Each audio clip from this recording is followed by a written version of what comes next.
Roda assim. Tum, tum. Tum, tum. Tum, tum. Mas antes de começarmos o vídeo, um pequeno recado. Não se esqueça de se inscrever e deixar o sininho de notificações ativado. Se você gostar dos vídeos, curta e compartilhe com seus amigos. Vamos ajudar o canal a crescer e trazer conteúdo de qualidade para mais pessoas. Então, sem mais enrolação, vamos nessa. Fala galera, meu nome é Roberto, você está no Tá em Choque, e hoje a gente vai começar as nossas aulas sobre registrador de deslocamento. Lembrando que o registrador de deslocamento ele é assim chamado porque ele é um tipo de circuito, nesse caso sequencial, que você vai vir com um dado na sua entrada e ele é repercutido na sua saída. Ou seja, você está registrando o deslocamento de um bit de um lado para o outro. E ele é feito por que tipo de equipamento? Pelo flip-flop do tipo D, tá bom? E aí a gente vai ver daqui a pouco como isso é feito. Só que antes a gente precisa entender algumas classificações, que elas ficam um pouco quanto confusas, porque não são todos os livros que explicam isso direito, e às vezes você vai achar algum artigo na internet que está meio confuso. Acontece, registrador de deslocamento é a mesma coisa que você falar conversor. E aí você pode ter os conversores de vários tipos, conversor série, paralelo, paralelo série, série paralelo. E eles são abreviados por esses nomes aqui, ó. Tipo, ou seja, parallel input, parallel output, ou seja, entrada paralela e saída paralela. Você vai ter o registrador do tipo SISO, que é serial input e serial output, que é a mesma coisa que entrada serial e saída serial. Você vai ter também o registrador do tipo SIPO, que é serial input, parallel output, ou seja, entrada serial, saída paralela. E você vai ter também o registrador do tipo PISO, que é a mesma coisa que parallel input e serial output, ou seja, entrada paralela e saída serial. Tá, antes da gente entender todos esses tipos de registradores de deslocamentos, ou então conversores, a gente precisa entender o que são esses dados seriais e paralelos. A gente já vinha trabalhando com isso, só que eu não expliquei direito para vocês a fundo. Quando eu tinha um circuito combinacional, por exemplo, que eu tinha várias entradas, certo? Eu vou abreviar por E aqui de entradas, e eu tinha várias saídas, podia ser uma saída só, mas nesse caso eu vou falar mais no geral. Então tinha várias saídas que eu vou abreviar por S. Para cada dado na minha entrada, ou seja, cada informação aqui que vinha no fio, essas informações elas eram passadas como? De forma paralela. Por que de forma paralela, Roberto? Porque, ora, eu tinha um bit 1, 0, 1, 0, por exemplo. Ora, mudava esses dados e aí eu poderia ter, por exemplo, 0, 1, 1, 0. Ou seja, para cada instante de tempo, eu tinha uma combinação aqui de valores, certo? Que formam o meu dado, ou seja, meus valores de entrada. E cada dado, ou seja, cada valor, ele é enviado individualmente por meio de um fio. E todos eles são lidos simultaneamente e repassados para as minhas saídas. Essas saídas, por sua vez, também tinham uma forma paralela. Por quê? Cada dado aqui de saída era representado por um valor, podia ser 1 ou 0, assim como na entrada. E eles eram transmitidos de forma paralela, ou seja, cada dado era enviado por um fio individualmente. Entendeu? E tudo isso era mudado ao mesmo tempo. Lógico, existe o delay, mas tipo, a critério mesmo de teórico é tudo mandado lido de uma vez e enviado de uma vez. Então, dados paralelos são esses. São dados, ou seja, conjuntos de informações que para serem lidos ou enviados na saída ou entrada, né, você vai precisar de um fio individualmente para receber cada informação, certo? Agora, os dados seriais, eles funcionam de uma forma um pouquinho diferente. O que seria um tipo de dado serial, por exemplo? Seria o nosso sinal de clock, por exemplo. Ele é um sinal em que você tem alternância entre os dados transmitidos. No caso do clock, ele é bem comportado. Ora é nível lógico alto, ora é nível lógico baixo, e assim vai se repetindo. Só que o que vai definir a entrada ser serial ou a saída ser serial? Vai definir que eu tenho os dados sendo enviados por meio de um único meio, um único fio. No clock, você lembra que você tinha o seu flip-flop aqui, por exemplo, o JK, e você tinha o seu clock aqui. E o clock, por sua vez, era esse símbolo aqui do triângulozinho. O clock, por sua vez, ele era um único fio que você ia enviando as informações. Ora estava em nível lógico alto, ora em nível lógico baixo. Então você enviava serialmente, ou seja, as informações elas não vinham várias de uma vez e era lido. Não, era uma única entrada, nesse caso, que lia várias informações que iam alternando com o tempo. Então, no caso da transmissão por meio serial, o fator de tempo ele é muito mais crucial. Por isso que normalmente o clock ele é um bom exemplo, porque ele é um tipo de sinal serial, bem comportado. Ora ele está em nível lógico baixo, ora ele está em nível lógico alto. Mas eu poderia também fazer a transmissão de dados em diferentes níveis. Por exemplo, começa em baixo, fica em alto, depois ele se mantém em alto, aí ele fica em baixo, aí fica embaixo de novo. E aí como é que eu vou saber qual que é nível alto e qual que é nível baixo? Vou precisar de um outro pulso de referência, como por exemplo o clock, que ele é bem comportado.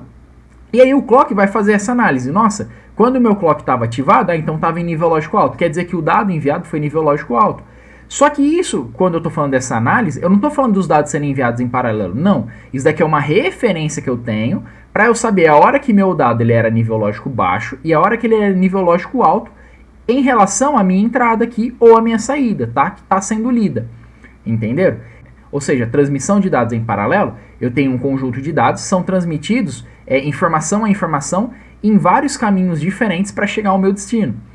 Envio de dados em série, um único caminho que envia ao decorrer do tempo várias informações que vão se alternando. E eu preciso de uma referência para eu saber quando que essa informação ela está em nível lógico alto, quando ela está em nível lógico baixo, tá bom? Então agora hoje a gente vai começar pelo estudo do registrador de deslocamento do tipo PIPO, ou seja, entrada paralela e saída paralela. Vamos lá. A few moments later. O que acontece? Eu já tinha explicado para vocês na aula anterior sobre flip-flop do tipo D, que ele serve justamente para fazer o quê? Você pega, envia um sinal, certo? Aqui eu tenho representado as minhas entradas por esse conjunto aqui, ó, de estados. Tá vendo esse negocinho que eu circulei aqui em vermelho? Cada um deles, ó, altera nível lógico alto ou baixo, que seriam como se fossem as entradas, que poderiam vir, por exemplo, de um circuito combinacional. Depois eu tenho as saídas, que são representadas por esses outros bloquinhos aqui. Quando a gente simular, vai aparecer os estados.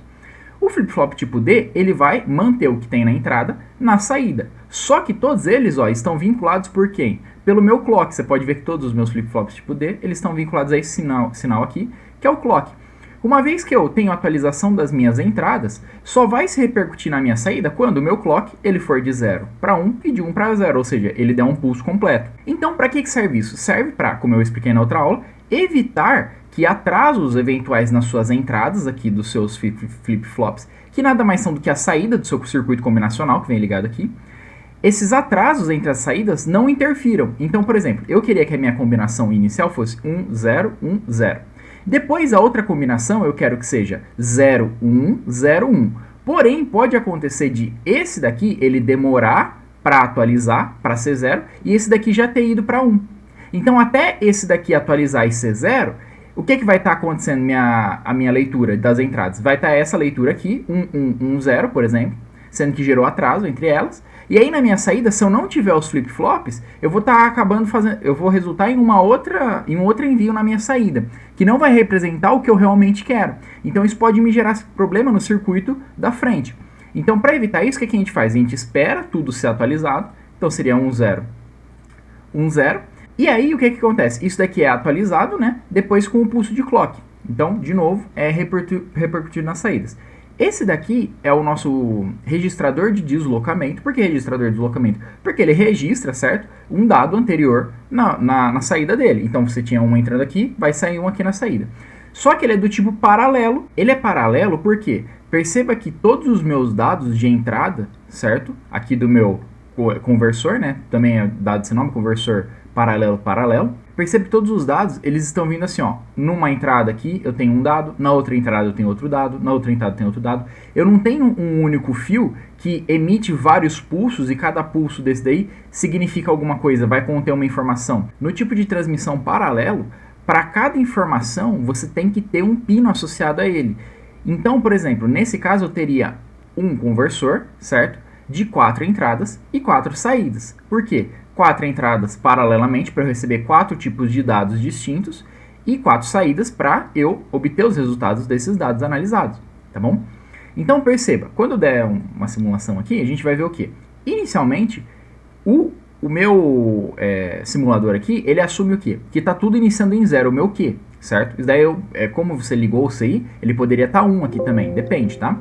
Mas, para efeito de simulação, ele imagina que começou em 0. Então, o que é que você precisa fazer? Você precisa dar um primeiro pulso aqui de clock para que ele faça uma limpeza da sua memória e seja enviado os dados que você quer, da entrada para a saída. Depois disso, ó, perceba que eu posso mudar aqui as minhas entradas à vontade. Estou mudando elas aqui, ó. Não é afetada a minha saída. A partir do momento que eu acho, não, agora as minhas entradas são aquilo que eu quero mandá-las para a saída, basta efetuar mais um pulso de clock. Nesse caso, você pode ver aqui pela figura que ele é borda de subida. Então toda vez, ó, mudar aqui as entradas para você ver, toda vez que eu mando para nível alto, ele é a borda de subida, então ele atualiza as minhas saídas. Quando eu mando para nível baixo, ele não vai atualizar, né, porque eu estou terminando o meu pulso de clock, estou na borda de descida. Depois, vou atualizar aqui as entradas para você ver, quando eu dou outro pulso em nível alto, estou mudando de novo a borda de subida, ele atualiza nas saídas as minhas entradas, tá bom? Bem, então o conversor paralelo-paralelo, ou então Shift Register, ou registrador de deslocamento paralelo, só, tem todos esses nomes.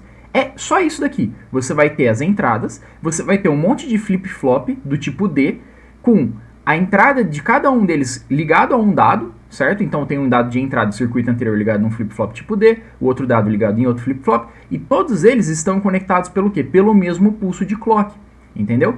E aí as suas saídas vai ser cada uma individual, porque os dados são tudo paralelos, tá bom? Bem, a aula é isso hoje, espero que tenha entendido. Qualquer dúvida deixa no comentário. Muito obrigado, até mais.